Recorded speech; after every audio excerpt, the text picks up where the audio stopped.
Hello everybody, welcome back. Today as well we have got to another video. In this video I'll show you how you can use Grindr for beginners. But before that, please do make sure to like our video, subscribe our channel, and yes, without any further delay, let's get into it.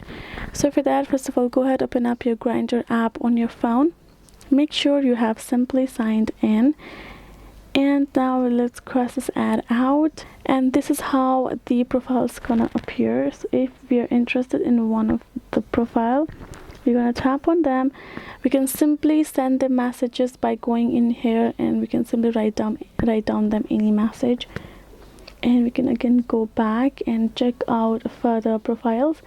And we can also simply tap on this icon where we will be able to star them and add them to our favorites. And now from over here we can directly go here, we will find our favorite profile, tap on them, chat with them, and the stored chats will be over here. You can see the chat request and tabs and albums as well you can create. And if you go to this extra section where you will be able to get the premium package of Grindr, which will simply unleash you more other options. If you want to simply enroll with them, go ahead, tap on continue, buy whatever package you would prefer.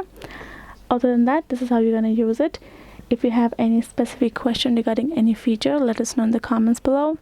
We will gladly help you with that. But this is it. Hope this video was helpful to y'all. Thank you so much for watching, and I'll see you guys in our next video.